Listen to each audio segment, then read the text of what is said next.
I'm starting with a performance, a short monologue by Anna Smith, who is a playwright and an actress, and she's performing a verbatim theater piece based off of the LA riots in 1992.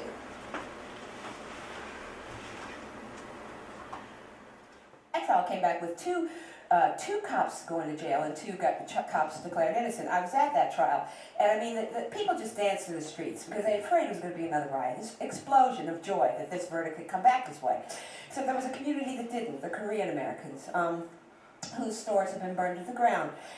And so this woman, Mrs. Young Sun Han, I suppose, will have taught me the most that I have learned about race. And she asks also a question that Studs talks about, this notion of the official truth, to question the official truth.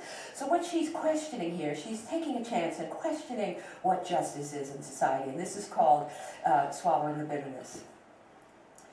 I used to believe America was the best. I watched in Korea many luxurious Hollywood lifestyle movie. I never saw any poor man, any black. Until 1992, I used to believe America was the best. I still do. I don't deny that because I am a victim. But at the end of 92, when we were in such turmoil and having all the financial problems and all the mental problems, I began to really realize that Koreans are completely left out of this society, and we are nothing.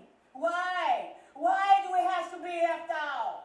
We didn't qualify for medical treatment, no food stamp, no GR, no welfare, anything. Many African Americans who never worked got minimum amount of money to survive. We didn't get any because we have a car and a house and we are high taxpayer. Where do I find the justice? Okay? Okay? Okay. All right. So that was performed in the 90s, actually, and one second. I base a lot of my research off of the work Anna Smith does. I saw her on Wednesday, actually, at Amherst, and she performed a couple new pieces from her new project called the School to Prison Pipeline, and a lot of my work has to do with incarceration, so it was really interesting for me to see. So yeah, my presentation is called Verbatim Theater, the Intersection of Theater and Memory. I'm going to walk you guys through what verbatim and documentary theater is, and then I'm going to talk about my own play that I'm writing currently. So we just saw an excerpt from Fires in the Mirror, that's what it was called.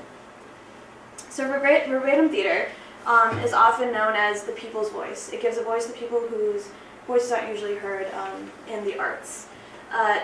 Makers and playwrights use real people's words exclusively from interviews that they have with these people.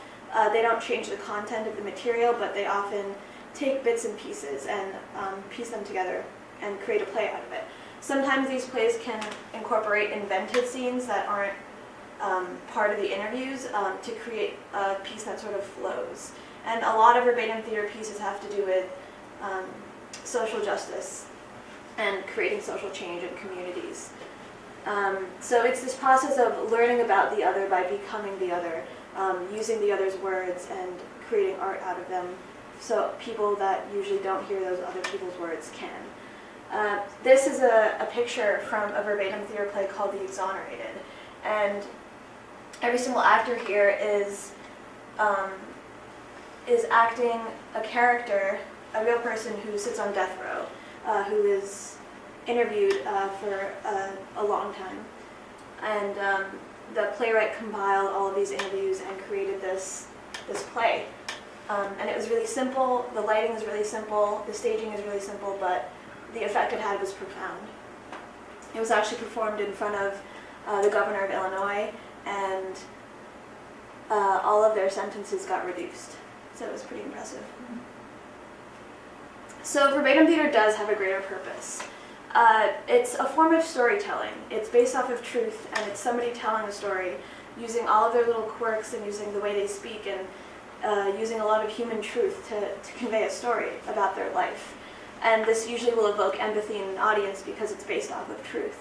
And that will trigger points of identification in the audience and generate larger questions after they see the piece. And this is supposed to create social change. In the best case scenario is it does, like the Exonerated, but sometimes there are problems with verbatim theater, which I'll talk about later. So I read this quote in an article in The Guardian.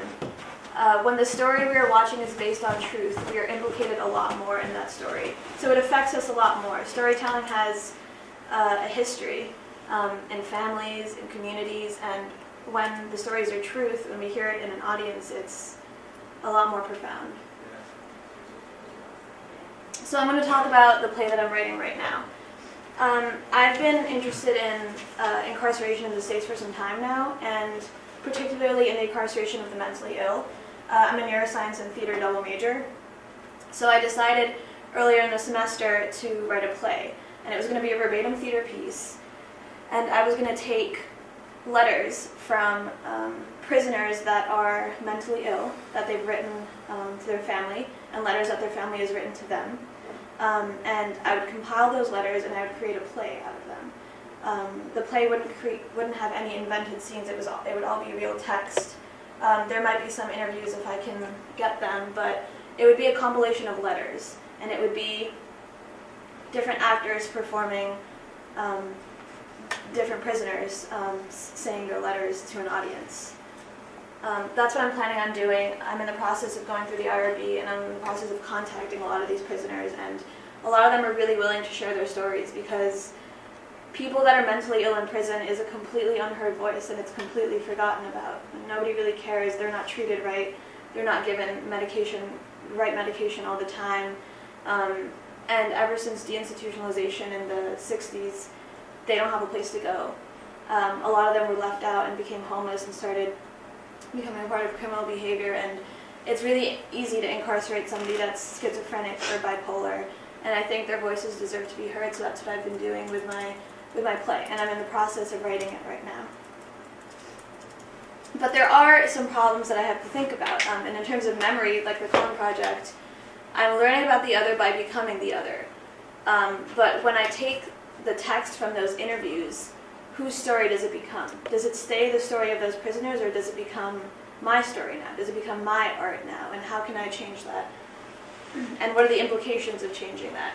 And what are the implications of verbatim theater on memory? So a lot of these people will be talking about things that happened to them in prison, their stories. But memory is fallible. Memory isn't always true. What is truth? What is memory? The line is really thin. So I think I have to be cautious of that, and I think the fact that I'm using letters are a sort of distilled memory, and letters, the way people write, nobody really writes letters these days. Everyone either emails or uses social media, but in prison you kind of have to write a letter. So by actually reading the letter out loud, it says a lot about the person. It says a lot more about the person, the way they write, the way they think. So I think using letters is something that I'm really excited about. But yeah, that's my work, and that's what I'll be doing. Thank you for listening.